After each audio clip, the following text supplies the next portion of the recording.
Hi, welcome to Bookish and Belle. If this is your first time watching me, my name is Celeste and I make videos about minimalist style, lazy girl beauty, and other ways to have a more effortless, awesome life.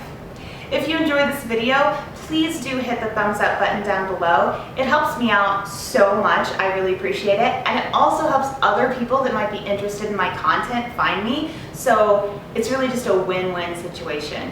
And if you do like this video, I really appreciate it if you subscribe. Also, comments are always good. I love hearing from you guys so much. Okay, let's jump into it. Now, speaking of comments, I heard from a lot of you guys recently that you would like to hear me talk more about books and reading, which is awesome because that is a huge passion of mine, as you can probably tell from the name of my channel. So one of the things that you guys said you wanted to hear about was what different formats of books I read, ebooks, print books, audiobooks, and why. Why do I read all of the different formats, and how does that kind of work into my minimalist practice? So as I mentioned, I read books in print, I read ebooks, and I listen to audiobooks. Now, I know there are a lot of minimalists who only do ebooks, for example, because it's easier to not have books stacking up in their home and they want to have, they only have a small amount of space, or they just want to have fewer items, and that's awesome. I do still read a lot of books in print, as I will explain in this video, and I will tell you why.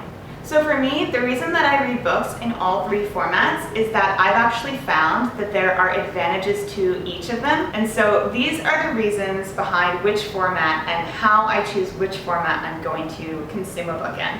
Let's start with audiobooks. So for me, there are a number of reasons that I might choose to listen to a book on Audible instead of reading it in print or as an ebook. The number one, most obvious one, is if there is a great narrator and I want to hear their performance as a way of adding to the book. So good examples of this are somebody like Jim Dale, who reads the Harry Potter books. He read The Night Circus. He has a version of Peter Pan, I think. He is that great British narrator. He's the narrator in Pushing Daisies, if you ever saw that show. He just has an incredible voice that is so lovely to listen to. And if any book is available where someone like that is reading it, I just feel like that adds to my experience in such a huge way that I'm definitely going to go for the audio version. Another reason that I sometimes go for the audio version is if something is very intimidating to me. So when I'm trying to get through something like Les Miserables, a 1,000-page book that is very dense and complicated and uses antiquated language in places, something that I know is going to be a challenge to read, I find that audio is, for me personally, the easiest way to get through it. And that is partly because I can listen a lot faster than I can read. So I can listen faster than I can read because, one, I'm just a slow reader myself, and when I have an audiobook, I speed it up, and then it is about twice as fast as me actually reading. I also can listen to audio faster because I can spend more hours of the day reading if I'm listening to an audiobook than I could if I'm actually just reading, because I can do it in the car and while I'm cooking and doing other chores and things like that. And so I can get through a really big, dense book faster, and that makes it a little bit less intimidating to me. Like, I don't feel like Les Mis is taking over my entire life because it takes me 6 months to read it. Instead, it's just like a few weeks, and that makes me feel a little bit more in control and less intimidated by the book.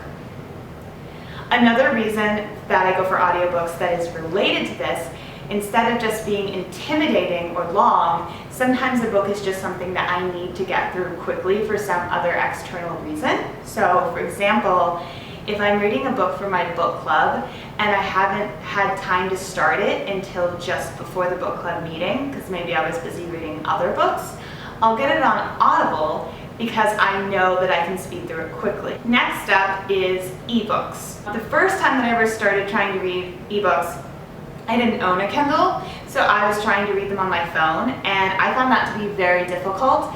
Not because the screen hurts my eyes or anything. I mean, I spend 8 hours a day at the office in front of a computer reading and writing, so it's not really that. It's more that I think my brain just doesn't expect to be reading something long form on my phone, and so I have a lot of trouble not getting distracted.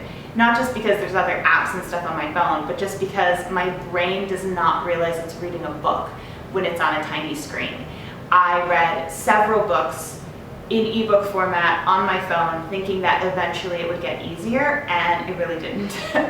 So I eventually decided I'm going to invest in actually getting a Kindle, and it was a bit of a gamble for me because I was a little bit afraid that it wouldn't be a good investment, and I would just think, I wish that I hadn't done this. I'm not an ebook person, I'm a print book person.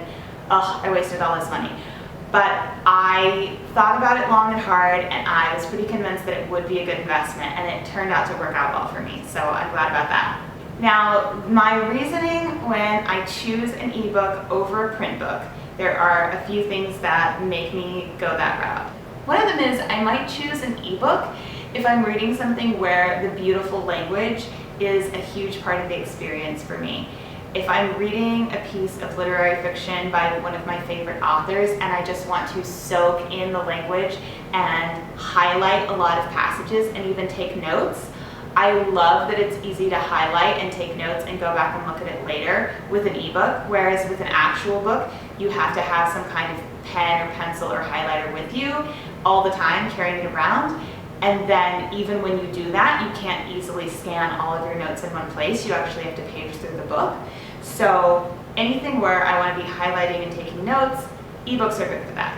I also like ebooks for anything that has a really complex plot that's hard to follow. So if there's a ton of characters coming in and I'm trying to remember when I last saw them and who they are, an ebook is really good for that because you can easily search a character name, for example, or look at the X-ray feature on Kindle and figure out who that person was and what happened. And if you forget exactly how something played out, it's really easy to find that passage again. Another reason that I might read something on an ebook is if it is particularly large and heavy. So if something is very big, or if it's new and only available in hardback, or both, I might choose an ebook instead of a print book because it makes it more portable. Related to this is the issue of price. So again, if I'm trying to read a book that just came out, I might not want to lug that big old hardcover around. I also might not want to pay the price for the hardcover. So with an ebook, it's usually cheaper than a hardcover would be. It's not necessarily cheaper than a paperback. So if I'm reading a backlist, there's not really a financial incentive unless it happens to be on sale. But most of the time, if I'm reading a book that just came out, there is that financial incentive. So for example, earlier this year, the book Eligible by Curtis Sittenfeld came out. She's one of my favorite writers of all time. It's a retelling of Pride and Prejudice, which is one of my favorite books of all time. And it takes place in Cincinnati, which is where I live. So I was, needless to say, anticipating this book like you would not believe. Turned out to love it, by the way, 2 thumbs up. So when this book came out, I decided that I was going to pre-order it on Kindle rather than buying the hardcover because it was less expensive that way. So you're probably wondering at this point, if I see all of these benefits in ebooks, why do I still read books in print? There are a few reasons that I might choose to read a book in print. One is that I already have it on my shelf because I either bought it back before I bought the Kindle, which is a relatively new acquisition in my life, or it might have been a gift. Another reason is that it might have a pretty cover. So I do really love having some print books in my home. I don't want to have anything that is completely out of control, but I have several bookcases in my home, and I do not view them as anything that's weighing me down. I view them as something that makes me very comforted and is a very beautiful thing to display and a conversation starter. So if I'm about to buy a new book and I'm trying to make a decision between ebook, print, or audio, and it has a beautiful cover, I might choose to buy it in print simply because I'm going to enjoy displaying it on my shelf. Another reason I might get a book in a print format is if it's a comic. So I'm a pretty big fan of comics, and especially graphic novels. And although there are digital ways to consume comics, I even tried out the cool panel by panel view that is available through Comixology and different things like that. I think they're interesting, but they don't, for me, replace the experience of reading a comic in print. I really like the ability to easily see the full page and then also focus in on the panels and the fun of turning the page and having a new reveal. I just find that for a piece of art like a comic book, right now, print is the best way for me to consume it. Another reason I might read a book in print is because I purchased it used. So I will sometimes find used books and I purchase them that way because it is more affordable. This is not something where I make it a big deal to go out of my way to try to find the used book, and I try to avoid that thing where you're just in half-price books looking at stuff and buying things that you don't really need because they happen to be on sale. See my video here, why I no longer buy clothes on sale, if you want to know more about the hazards of being roped into the it's on sale fallacy. So used books are not a huge portion of the books that I read. However, I do resell a very large number of the books that I buy. And when I resell them, I usually do a bit of browsing while I'm waiting to get my quote from the people who are buying them. And if I happen to find something that is on my list, I may buy it used, and then of course I will be reading it in print. And the final reason that I might read a book in print is if it is a bit of an impulse buy. So of course I have a very long list of books to read, and I tend to stick to that. However, I also tend to do a lot of browsing in bookstores because it is just one of my favorite things. And although I don't typically buy things just because I saw them in a bookstore and I hadn't heard of it before, I listen to so many book podcasts and read about books and have so many favorite authors whose new books I'm anticipating that my to-read list is so long that I don't generally need to browse in order to discover new books. But sometimes I do discover new books that way, and it's still just a really nice, pleasant way to discover a new book. This most commonly happens when I am browsing at one of my favorite local indie bookstores. And again, that is a big reason to still have books in print for me, is that I love supporting those bookstores. So one thing you might be wondering now is, what about the library, right? I know that a lot of people who are really into minimalism, as I said, enjoy ebooks because they don't have to have books cluttering up their house. And a lot of other minimalists I know enjoy getting books from the library because they don't want to own anything that they don't need to own. Now, I totally get this impulse and I respect it. However, I don't personally use the library very much for books. I have, as I said, a very long to-read list. I always have multiple books going at one time, and I find that it is very difficult and kind of needlessly complicated for me to have to request a book and have it on hold and then wait whoever knows how long until it is available, and then once it is available I have to go and start reading it right in that moment so that I can finish it by the time my limit of taking it out is up, usually in about 30 days, and get it back on time. So fitting my reading life around the availability of books is a pretty big complication for me, and I know that it is a huge privilege to be able to afford to actually buy all of the books that I'm reading instead of using the library, and I'm very grateful that I have that privilege.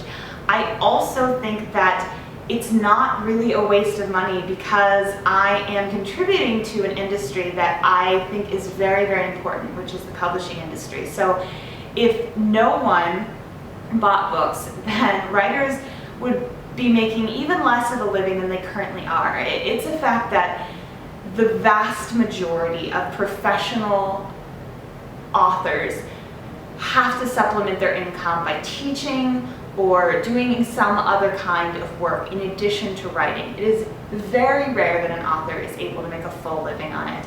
And these authors would be making even less money if all of us were using the library system. Now, obviously the library pays for those books, but the publishing industry relies on our dollars as consumers as well. So I really find when I'm purchasing books that that's a purchase that I can feel good about. And as I said, I do resell a very large number of the books that I read. I only keep the ones that were really special to me and that I want to have as an item in my home, giving me comfort and decorating my rooms. So I do make a portion of the money back. I pay it forward so that somebody else can have them and push them back out into the world. So that process for me is just something that works best for my life. However, that being said, I am a very, very big supporter of the libraries. I think that giving books out to people is just a tiny fraction of what libraries do. They are community spaces. They give internet access to lots of people who do not have internet access otherwise. They help people apply for jobs and passports and register to vote and do all kinds of stuff like that. They are big community outreach providers, and I think that it is crucial for us to support them in every way that they can. So I'm a huge, huge advocate for the library system, even though I personally am not one of the people who any longer benefits from it in a big, big way. When I was a child, that was a whole different story. I was a major library user. When I have kids, I will probably be using the library a ton more than I am now as well, because you can just bring them in there and they can take home anything they want, which is great. So that's kind of a bit of a look into how I organize my reading life and why I use all book formats still. If you have any questions about that, please leave them in the comments. I would be happy to answer. And I would also love to hear what your reading life looks like. Are you big on audiobooks, ebooks, print books? Which ones do you use for what reasons? And let me know that in the comments. And also let me know if you would like to hear more about books in my reading life, what kinds of topics you might like to hear me take on, because I would love to hear from you.